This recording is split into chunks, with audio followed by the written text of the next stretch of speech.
அதாவது திடீர்னு ஒரு நியூஸ் ஒன்று வருது, பரபரப்பான ஒரு நியூஸ் அப்படின்னா, அதை உடனே எடுத்து கண்டென்ட்டாக பேசி ஒரு 4 பேர் பேசி போடுவாங்க.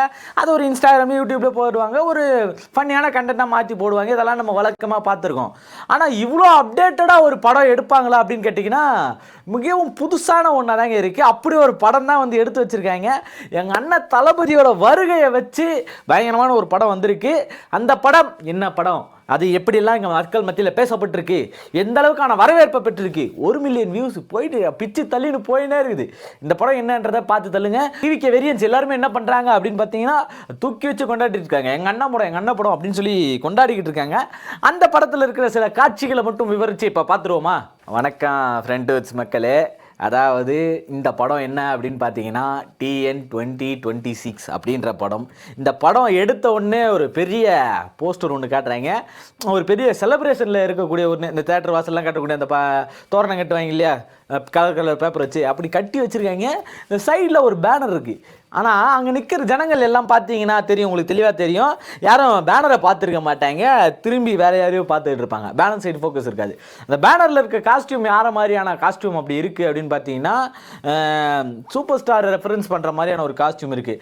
என்னடா முன்னாடி நீ டிவிக்கே சொன்னியே சூப்பர் ஸ்டார் ரெஃபரன்ஸ் பண்ணுற மாதிரியான காஸ்டியூம் சொல்கிறியே அப்படின்னு நீங்கள் பார்த்தீங்கன்னா தெரியும். தலைவர் வந்து ஒரு படத்தில் அந்த பாம்பெல்லாம் அப்படி அப்படி அப்படி அப்படி அசால்ட்டாக கையில் பிடிச்சி அப்படி சட்டுன்னு தூக்கி போடுவார், அங்கங்கே மாட்டி வச்சிருப்பார். அந்த மாதிரியான ஒரு ரெஃபரன்ஸோட அந்த காஸ்டியூம் வந்து இருக்குது. சரி, அதை எதிர்பார்த்து நம்ம அப்படி தான் எதிர்பார்த்து பார்த்தோம் அப்படின்னா, அங்கே தான் வைக்கிறாங்க நம்ம ஆளுங்க ட்விஸ்ட்டு. அப்படியே அடுத்தடுத்து காட்சிகள் மூவ் ஆகுது. இது வரைக்கும் ஒரே ஒரு அந்த கோர்ட்டு சீன் ஒன்று வருது. அது என்னவோ கோர்ட்டோ எந்த மாதிரியான வேட்பாளர் தேர்வு செய்கிற சீனோ இப்படி மாதிரியான ஒரு சூழல் தான் இருக்குது. ஒரு டைலாக் ஒன்று, தம்பி ராமையா அது ஒரு டைலாக் ஒன்று வருது.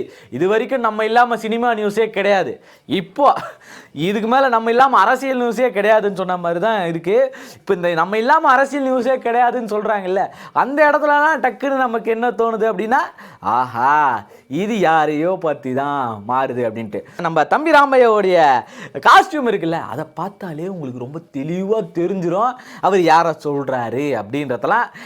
அந்த காஸ்டியூமை பார்த்தீங்கன்னாவே அப்படின்னு கொடுப்பா. அப்படி தளபதி தான் எல்லாம். 84,000 பிரச்சனை இருந்தாலும் நம்ம தளபதி இட்டாந்து போகிறதுல தான் அவ்வளோ இது இருக்குது. அப்படியான ஒரு ரெஃபரன்ஸ் தான் அங்கே வந்து வச்சுருக்காங்க. அதில் எடுத்த உடனே படம் ஸ்டார்டிங்கே வந்து பார்த்தீங்கன்னா முத்துக்குமரன் அவர்களுடைய வாய்ஸில் தான் தொடங்குது. இது வரைக்கும் ரசிகர் மன்றமாக இருந்தது என்னன்னா மக்கள் மன்றமாக மாற்றுறாங்க அப்படின்னு சொல்லியிருப்பாங்க. விஜய் அண்ணனும் தெரியும். அது வரைக்கும் விஜய் ரசிகர் மன்றமாக இருந்தது என்னன்னா விஜய் மக்கள் இயக்கம் அப்படின்னு சொல்லி மாற்றிருப்பாங்க. அதனுடைய ரெஃபரன்ஸில் தான் வந்து அது எல்லாமே இருந்திருக்கும். அப்படி இதை தொடர்ந்து அடுத்து பார்த்தீங்கன்னா, பொள்ளாச்சியில் தேட்டரில் வந்து எல்லாரும் செலிப்ரேட் பண்ணுற ஒரு இது கொடுத்துருப்பாங்க. இப்போ ஒரு இடத்துலையும் செலிப்ரேஷன் நடக்குது, தமிழ்நாடு முழுக்க நம்ம தான் அப்படின்ற மாதிரியான ஒரு சின்ன ரெஃபரன்ஸு, செலிப்ரேஷனே தலைவன் தான் அப்படின்ற மாதிரியான சில ரெஃபரன்ஸ்லாம் அதில் வச்சுருக்காங்க. அது ஆடடு. இது இல்லாமல் கட்சி மீட்டிங் மாதிரியான ஒரு செட்டப் ஒன்று இருக்குது. அங்கே நம்ம MS பாஸ்கர் ஐயா அவர்கள் இருக்கார். அவருடைய ஆக்டிங்கை பிச்சு உதறி இருக்கார். இப்போ இந்த இடத்துல மினிமம் எனக்கு தெரிஞ்சு அண்ணனுடைய ஆக்டிங் வந்து இந்த செங்கோட்டையனுடைய ரெஃபரன்ஸில் இருக்கும் அப்படின்ற மாதிரியான ஒரு எதிர்பார்ப்புகள் இருக்குது. லுக் வச்சு சொல்ல, ஆனால் எங்கிருந்து வராரு அப்படின்ற ஒரு சின்ன இதில் இருந்து தெரியுது. இன்னொரு பக்கம் என்ன பார்த்தீங்க அப்படின்னா, யாரை எதிர்த்து ஒருத்தர் வந்து குரல் கொடுக்குறாரோ அவரே வந்து உள்ளே வந்து சேர்ந்துக்கிற மாதிரியான ஒரு ரெஃபரன்ஸ் இருக்கும். அந்த ரெஃபரன்ஸும் அதில் இருக்க தான் செய்யுது. பச்சை துண்டு கருப்பு துண்டு இதெல்லாம் போட்டுக்கிட்டு கிங்ஸ்லி அவர்கள் வந்து நடிகன் நீ நாடால பார்க்கலாமா அப்படின்ற மாதிரியான ஒரு டைலாக் ஒன்று சொல்லியிருப்பார். அதை கேட்டதுமே வந்து பயங்கர ஒரு பெரிய கூஸ்பம்ஸ் ஆகக்கூடிய ஒரு சீனாக தான் இருக்குது. எத்தனை பேர் எங்கள் தலைவர் இந்த மாதிரி போட்டு அடிச்சிங்க அப்படின்ற மாதிரியான ஒரு இதாக இருக்குது. ஆரம்பத்தில் ரஜினி ரெஃபரன்ஸில் பார்த்த நீங்கள் தொடர்ந்து நடிகர்கள் வராங்களே அப்படின்ற ஒரு பெரிய இன்ஸ்பிரேஷனில் வந்து அந்த ஒரு படத்தை எடுத்திருப்பாங்க. இவ்வளோ அப்டேட்டடாக எடுத்திருப்பாங்கன்னு தெரில. ஒரு பக்கம் இது இவங்க இப்படி பண்ணியிருந்தாலும் கிங்ஸ்லி அவர்கள் என்ன பண்ணியிருப்பாருன்னா, அடுத்து ப்ரெஸ் மீட்டு அப்படின்னு ஒன்று இருக்கும். அந்த ப்ரெஸ் மீட்டில் பார்த்தீங்கன்னா அந்த சம்மந்தப்பட்ட நடிகர் வந்து இருக்கவே மாட்டார். இப்போ வரைக்கும் அந்த சம்மந்தப்பட்ட நடிகர் இருக்காரான்னு கேட்டிங்கன்னா இல்லை தான். சரி, அது ஒரு பக்கம் போகட்டும். இந்த பக்கம் நடிகர் இருக்க மாட்டார். அவர் ப்ரெஸ் மீட் கொடுக்க வருவார். உடனே அங்கே நம்ம சின்ன காமெடிலாம் பண்ணிட்டு சுற்றுக்கிற ஒரு ஆள், இந்த ஸ்பூஃப்லாம் பண்ணுவார்ல, அவர் என்ன சொல்கிறாருன்னா டக்குன்னு, இப்போ சார் அரசியல்லாம் பேசாதீங்க சார். ஏன் அரசியல் பேசக்கூடாது, எந்த நடிகை அரசியல் பேசக்கூடாது அப்படின்ற ஒரு கேள்வியோடு உள்ளே வரும். இப்போ விஜய் அவர்கள் ஏன் நடிகை அரசியல் பேசக்கூடாது, ஏன் எங்களுக்கெல்லாம் அரசியல் வராதா அப்படின்னு விஜய் அவர்கள் கேட்ட இந்த கேள்விகள் எல்லாமே நம்ம மண்டைக்குள்ளே வந்து போகுது. அவங்க அப்படி வைக்கல, நம்ம மண்டைக்குள்ளே வந்து போகுது அப்படின்ற மாதிரி தான் சொல்லணும். இன்னொரு பக்கம் இந்த வாழ்க வெல்க அப்படின்னு சொல்லி ஒரு போர்டு ஒன்று வச்சுக்கிட்டு அந்த வசனங்கள் எங்கே இருக்கும் அப்படின்னு சொல்லி நீங்கள் பார்த்தீங்கன்னா அறிவு திருக்கோயிலில் வந்து இருக்கும். அறிவு திருக்கோயிலில் இருக்கக்கூடிய வசனங்களாக வச்சுருக்காங்க. அதுக்கு முன்னாடி பார்த்தீங்கன்னா கட்சி ஆளுங்கள்லாம் இருக்கிற மாதிரி ஏதோ வேற ஒரு கட்சி இருக்குது, அந்த கட்சியோட ஆளுங்களாம் இருக்கிற மாதிரியான ஒரு ரெஃபரன்ஸ் வச்சுருப்பாங்க. அங்கே கட்சி ரெஃபரன்ஸ் இருக்குது அப்படின்னா இப்போ அந்த அறிவு திருக்கோயிலை எப்படி திரிச்சிருக்காங்கன்னா அறிவாலயமாக வந்து தெரிவிச்சிருக்காங்க. அந்த ரெஃபரன்ஸும் ரொம்ப தெளிவாக வச்சுருக்காங்க. இந்த போஸ்டர்லாம் பார்த்தாலே உங்களுக்கு ரொம்ப தெளிவாக தெரியும். இதுக்கு அடுத்தது பயங்கரமான ஹீரோ என்ட்ரியே இங்கே தான். எங்கள் அண்ணன் விஜய் சார் வர்றாரு. ஐயோ இல்லை நட்டி சார் வர்றாரு. அவர் தான் ஹீரோவாக இருக்கார். ஏன்னா லுக்கு எல்லாமே பார்த்தீங்கன்னா அப்படியே இருக்குது. நீங்கள் ஒத்துக்கவே மாட்டீங்க அது நட்டி சாருன்னு. அந்த மாதிரியான ஒரு சில ரெஃபரன்ஸும் இருக்குது. அவர் உள்ள என்ட்ரியே வந்து அப்படி கையை தூக்கின்னு வந்தாருன்னா மாசாக இருக்கார்.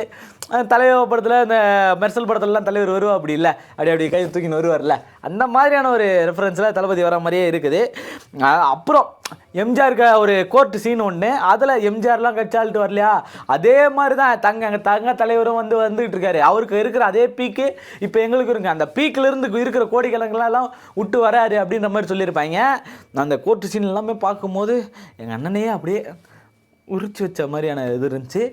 அங்கே என்ன ஒரு நடக்குது, மக்கள் எல்லாம் கூடி போராட்டங்கள் பண்ணிக்கிட்டு இருக்காங்க. என்ன பண்ணிக்கிட்டு இருக்காங்க அப்படின்னு பார்த்தீங்கன்னா படம் வரணும் அப்படின்னு சொல்லி, படம் ரிலீஸ் ஆகணும் அப்படின்னு சொல்லி. இந்த படம் ரிலீஸ் ஆகணும் அப்படின்னும் போதே உங்களுக்கு ரொம்ப தெளிவாக தெரியும் எந்த படம் அப்படின்னு. நான் சொல்கிறேன், அது வேற்று கிரகவாசி படம். ஜனநாயகன் நீங்கள் நினச்சிக்கவே கூடாது. வேற்று கிரகவாசி படம் வரணும் அப்படின்னு சொல்லி அந்த இடத்துல போஸ்டர் வச்சுருக்காங்க. எங்கள் தலைவன் படத்தையே தடை பண்ணுறேன் அப்படின்னு சொல்லி ஒரு 4-5 வசனம். ஜாதி மதம் இல்லையடி பாப்பா, எங்கள் தலைவன் படத்துக்கு தேதி தாங்க பாப்பா அப்படின்னு சொல்லி போட்டு வச்சுருக்காங்க. இப்போது படம் வர்றது எவ்வளோ பெரிய தடங்களாக இருந்துச்சு. அதுக்கு எல்லாரும் சேர்ந்த குரல் கொடுத்தாங்க. இருக்க வேண்டியவர் மட்டும் அமைதியாக இருந்தார் அப்படின்ற மாதிரி இருக்கும். இன்னொன்று ஒரு சீன் ஒன்று, இந்த போர்டுலாம் வச்சுருக்கிற அந்த இடத்துல வந்து பார்த்தீங்க அப்படின்னா விஜயனை வந்து அப்படி கை காட்டுவார். ஐயோ நட்டி சாருப்பா, மூஞ்சி அப்படியே இருக்குது, கொஞ்சமாச்சும் லுக்கை மாற்றிருக்கக்கூடாதா, அப்படியே வந்து நிற்கிறதுனால விஜயனே வந்து நின்ன மாதிரி இருந்துச்சு. அந்த சீன் வந்து பார்த்தீங்கன்னா மெர்சலில் ஒரு சீன் ஒன்று வரும், கோர்ட்டு சீன் ஒன்று வரும். அதே மாதிரியான ஒரு போஸ்ட் மாதிரியே இருந்துச்சு. ரொம்ப தெளிவாக பண்ணியிருக்காங்க. பண்ண வேண்டியவங்க ரொம்ப தெளிவாக பண்ணியிருக்காங்கன்றது மட்டும் ரொம்ப நல்லா தெரியுது. நான் ஒன்றுத்தையும் நோட் பண்ணி எடுத்துகிட்டு வந்துக்கிறேன்.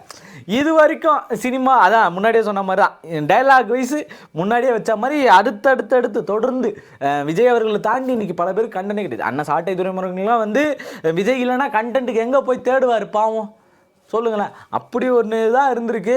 இன்னும் பல பேர் வந்து உருவாகியே இருக்க மாட்டாங்க எங்கள் அண்ணன் விஜய் அண்ணன் இல்லைனா. அந்த மாதிரியான ஒரு ரெஃபரன்ஸ் அந்த இடத்துல இருக்குது. இன்னொரு முக்கியமான ஒரு சீன் என்ன அப்படின்னு பார்த்தீங்கன்னா, ஒரு நடிகையோட பீச் ஓரத்தில் நின்றுட்டு இருப்பார். அந்த பீச்சோட ரெஃபரன்ஸ் எப்படி இருக்கும் அப்படின்னு பார்த்தீங்கன்னா எக்ஸாக்ட் கோவா மாதிரியே இருக்கும். உங்களுக்கு எங்கே ஞாபகம் போகுது, ஐநோ தனி விமானத்தில் எங்கள் அண்ணன் கோவா ட்ரிப்பு போனார். அது கூட வந்து பார்த்திங்கன்னா ஒரு நடிகை போயிருக்கிறதா வந்து சொல்லியிருந்தாங்க. அதே ரெஃபரன்ஸோட அங்கே இருக்கிற மாதிரியான ஒரு ஃபீலு, ஒரு தனி ரெசார்ட்டில் இருக்கிறாங்க, இந்த ஃபீல்லாம் இருந்துக்கிட்டு இருக்கு. ஒரு மனுஷனை இவ்வளோவாயா போட்டு அடிப்பீங்க, இவ்வளோ ஓப்பனாக வைப்பீங்க, நான் கூட ஏதாச்சும் மறைமுகமாக வைப்பீங்க, அதை ரெஃபரன்ஸ் வச்சு எடுத்து பேசலாம், டீட்டெயிலாக எடுத்து பேசலாம் அப்படின்னு சொல்லி நம்ம எடுத்து பார்த்தோம் அப்படின்னா ஓப்பனாக வச்சுருக்கீங்க. பார்த்த உடனே எல்லோரும் கண்டுபிடிச்சிருவாங்க, போட்டோலாம் வரும், பார்த்து தெரிஞ்சுக்கோங்க. இந்த நடிகையோட ரெஃபரன்ஸோடு இருக்கும். அது பார்க்குறதுக்கு எக்ஸாக்ட் கோவாவோடய இருந்திருக்கும். அதுக்காக ஒரு கான்ஃபரன்ஸே வந்து தள்ளிலாம் வச்சாங்க. எங்கள் ஈரோட்டில் நடந்ததெல்லாம் ஒரு 2 நாள் தள்ளி வச்சாங்க இல்லையா, அண்ணன் செங்கோட்டையை வந்து சேர்ந்ததுக்கப்புறம் அதெல்லாம் சேர்ந்ததுக்கப்புறம் அப்படி கட்சியே அப்படி வந்துருச்சு அப்படின்னு நினச்ச அந்த டைமில் அப்படி நடந்துச்சு. அதுக்கப்புறம் பார்த்தீங்கன்னா அந்த அறிவாலயம் மேட்ரு ஒன்று சொல்லியிருந்தேன் இல்லையா, அறிவாலயத்துள்ள போகிற மாதிரி வச்சுருப்பாங்கன்னு. அங்கே காரில் வந்து பார்த்தீங்கன்னா கார் வந்துக்கிட்டே இருக்கும். அந்த காரில் முன்னாடியில் என்ன எழுதியிருக்கோம் அப்படின்னு பார்த்தீங்கன்னா எஸ்கே அப்படின்னு சொல்லி எழுதியிருக்கோம். என்னன்னா குறுக்க வர மாதிரி, அதாவது அந்த கூட்டத்தையே பொழந்துங்கன்னு வர மாதிரி வருவார். இப்போ அங்கே தான் தெரியும், துப்பாக்கியை கையில் மாற்றி கொடுத்ததுக்கப்புறம் பராசக்தின்னு ஒன்று மூலயமா தலைவன் எதிர்த்து வந்து பராசக்தி படம் மட்டும் வந்துச்சு, ஜனநாயகன் படம் வராமல் இருந்துச்சு இல்லையா, அது அறிவாலயத்தை, அதாவது எஸ்கே வந்து அறிவாலயத்தை நோக்கி போகிறாரு அப்படின்ற மாதிரியான ஒரு சின்ன ரெஃபரன்ஸ் வந்து கொடுத்துருந்தாங்க. இவ்வளோ டீட்டெயிலாக நோட் பண்ணி வச்சுருக்கீங்கன்னா தான் பயங்கரையா, எங்கள் அண்ணனுக்காகவே நீங்கள் படம் எடுத்திருக்கீங்க எனக்கு தெரிஞ்சு. சும்மா இவங்களை சாட்டிஸ்ஃபைடு இந்த ஆடியன்ஸையும் கவர் பண்ணுறதுக்கோசம் கோவா சீனை வச்சுட்டு மீதி எல்லாம் டிஎம்கே அடிக்கிறதுக்கான வேலையை தான் பார்த்துருக்கு எனக்கு தெரிஞ்சு இந்த படம். அதுக்கப்புறம் வந்து பார்த்தீங்கன்னா ஒரு டைலாக் ஒன்று இருக்கும், எம்ஆர் ராதா அவர்கள் சொன்ன டைலாக். அது நடிகர்கள்லாம் எதுக்கிட்ட அரசியல் ஆக்குறீங்க டேய் அப்படின்ற மாதிரி அவர் பேசியிருப்பார். கிட்டத்தட்ட அதே மாதிரியான ஒரு டைலாக்கும் இங்கே இருக்குது. அதுவும் இதெல்லாம் போனதுக்கப்புறம் ஒரு செலிப்ரேஷன், பயங்கரமான செலிப்ரேஷன் ஒன்று இருக்கும். அந்த செலிப்ரேஷன் மூடு எங்கே நடக்குது அப்படின்னு பார்த்தீங்கன்னா தம்பிராமையா தான் சென்ட்ரல்லேருந்து பண்ணுறாரு, அவரை சுற்றி தான் நடக்கிற மாதிரி இருக்கும். உடனே பாண்டிச்சேரிக்கு நீங்கள் கிளம்பி போனீங்க அப்படின்னா எங்கள் அண்ணன் புஷி ஆனந்தோடைய ஒரு பார் ஒன்று இருக்கும். அந்த பாரில் இதே மாதிரியான செலிப்ரேஷனுங்க நிறைய நடக்கும். அந்த செலிப்ரேஷனாக கூட இது இருக்கலாம் அப்படின்னு நீங்கள் கற்பனை பண்ணலாம். பட் அதான் உண்மை அப்படின்னு நினச்சிடாதீங்க. நீங்கள் அதை பார்த்து படம் பார்த்தா தான் நமக்கு முழுசாக தெரியும். அந்த உண்மைகள்லாம் தேடி நம்ம ஆராய வேண்டிய சில கட்டாயத்தில் இருக்கும். அடுத்தபடியாக பார்த்தீங்கன்னா இந்த போலீஸ்காரன் வந்து மடக்கிற சீன் ஒன்று இருக்கும். போலீஸ் வந்து மடக்கிற மாதிரியான சீன் இருக்கும். அப்போ வந்து உள்ளே யார் இருக்கா தெரியுமா, எங்கள் தலைவர் இருக்கார், நீ என்ன எங்களை மறக்கிற, எனக்கு யார் இருந்தாலும் கவலை கிடையாதுப்பா, எனக்கு கவர்மெண்ட்டு தான் முக்கியம், கவர்மெண்ட்டுக்கிட்ட தான் சம்பளம் வாங்குறேன் அப்படின்னு சொல்லி போலீஸ் சொல்லுவார். அப்போ உள்ளே யார் இருப்பா, யார் தடுக்கிறாங்க, கவர்மெண்ட் வந்து தடுக்குது, அந்த கவர்மெண்ட் யாராக இருந்தாங்க, இதெல்லாமே வெளிப்படையாக தெரிய ஒரு விஷயந்தான். அந்த விஷயத்தை வச்சுருக்காங்க. அதில் அதே போலீஸ்கார் என்ன பண்ணுறாரு அப்படின்னு பார்த்தீங்கன்னா திரும்பவும் அதே ஆஃபீஸ்க்குள்ளே யாரை தடுக்கிறாரோ அவருடைய ஆஃபீஸ்க்குள்ளே போகிற மாதிரியான ஒரு சின்ன சீன் ஒன்று வச்சுருக்காங்க. இப்போ இந்த சீனெல்லாம் என்ன பண்ணுது அப்படின்னு பார்த்தீங்கன்னா சில குறிப்பிட்ட விஷயங்களை வந்து சொல்லிக்கிட்டு இருக்கு.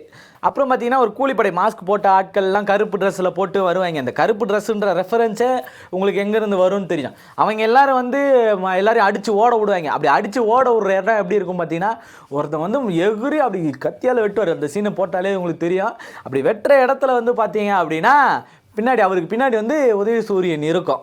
அதாவது சூரியன் வந்து உதயமாகிட்டு இருக்கும். இப்போ எந்த அளவுக்கு இவங்க டீட்டெயிலை நோட் பண்ணி வச்சுருக்காங்க, எப்படி இவங்களுடைய பாலிடிக்ஸை பேசுகிறாங்க அப்படின்றது ரொம்ப தெளிவாக தெரிஞ்சிருக்கும். இப்போ இதுலேயே வந்து அவங்க எந்த மாதிரியான ரெஃபரன்ஸு, ஏன்னா கருப்பு ட்ரெஸ்ஸு பின்னாடி சூரியன், அது அப்போ தான் மார்னிங் சூரியன் மாதிரி இருக்குது, ஈவினிங் சூரியனாக கூட இருக்கலாம், ஒன்றும் பிரச்சனை இல்லை. ஆனால் அவங்க தான் வந்து தாக்குற மாதிரியான சில சீன்ஸ்லாம் வச்சுருப்பாங்க. இவங்க அதாவது யாரோடைய ரெஃபரன்ஸை வச்சு இது வச்சுருக்காங்க அப்படின்றது ரொம்ப தெளிவாக தெரியக்கூடிய ஒன்று. அது மட்டும் இல்லாமல் ரொம்ப முக்கியமாக ஒன்று சொல்லணும் அப்படின்னா இந்த அரசியல் பேசக்கூடாது அப்படின்னு சொல்லக்கூடிய அந்த டயலாக் ரொம்ப ஒன்று. ஏன் பேசக்கூடாது, நாங்களாம் வந்து பேசுவோம், நடிகர்களுக்கெல்லாம் அதெல்லாம் சாத்தியமாகும், சாத்தியக்கூறுதா அப்படின்னு ஒரு பக்கம் சொல்லியிருப்பாரு. இதில் ரொம்ப முக்கியமாக ஒன்று சொல்லணும் அப்படின்னா டைட்டில் கார்டு போடுறது தான். டைட்டில் கார்டு போடும்போதே T26 எல்லாம் வருதா, பக்கத்தில் ஒரு சின்ன ரவுண்டாக ஒன்று போட்டிருப்பாங்க, நம்ம மென்ஷன் பண்ணி காட்டுறோம், போட்டிருப்பாங்க. அதில் என்னன்னா நாளைய தீர்ப்பு ஒன்று போட்டு டைம் டு லீடுன்னு ஒன்று போட்டிருக்கோம். இது வரைக்கும் கன்ஃபார்ம் ஆகலப்பா யார் என்ன ஏதுன்ட்டு. இந்த லாஸ்ட் ஒரு டைட்டில் போட்ட இடம் இருக்குல்ல, அந்த இடம் தான் கன்ஃபார்ம் பண்ணி கொடுத்துருக்கோம். அது கன்ஃபார்ம் பண்ணுற மாதிரியான ஒரு வேலையை, ஒரு டைலாகை வந்து அந்த இடத்துல வச்சுருப்பாங்க. ஓம் சக்தி பராசக்தி சரி அப்படின்னு போட்டு முடிச்சு வச்சுருப்பாங்க. அந்த சரி யாருக்கு என்ன ஏது அப்படின்றது நீங்கள் தெரிஞ்சால் மறக்காமல் கமெண்டில் சொல்லிட்டு போயிடுங்க. இதே மாதிரி அடுத்த மூவி ரிவ்யூலையும் அரசியல் கலந்த மூவிலையும் நம்ம வந்து மூவி ரிவ்யூலாம் கிடையாது, ட்ரைலரோடைய ரிவ்யூ, ட்ரைலரை எந்த அளவுக்கு அப்டேட்டடாக இன்னும் நாங்கள் அப்டேட்டடாக இருக்கோம் அப்படின்னு பார்த்துக்கிறோம். ஏன்னா ஒரு பக்கம் கண்டென்ட் எடுக்கிறது என்ன இதுன்னு பார்த்தீங்கன்னா இந்த கோபி சுதாகரனை இவங்கெல்லாம் பண்ணுவாங்கல்ல, அது எப்படி இருக்குன்னா உடனே ஒரு கண்டென்ட் வரும், அதை உட்காந்து ரைட் பண்ணி எடுத்து முடிக்கிறதுக்கு ஒரு டைம் எடுக்கும். அதை விட ரொம்ப ஃபாஸ்ட்டாக வந்து இந்த இடத்துல இருக்குங்க. இடையில திருப்பரங்குன்ற இஷ்யூ மேட்டர்லாம் உள்ளே வருது. நீங்கள் அதில் நான் விட்ட பாயிண்ட் ஏதாச்சும் இருக்குது அப்படின்னா மறக்காமல் கமெண்ட்டில் சொல்லிட்டு போயிடுங்க. அந்த ஓம் சக்தி பராசக்தி அந்த சரி அதுக்கு என்ன அர்த்தம்ன்றதையும் மறக்காமல் கமெண்டில் பின் பண்ணி சொல்லிட்டு போயிடுங்க. நன்றி, வணக்கம்.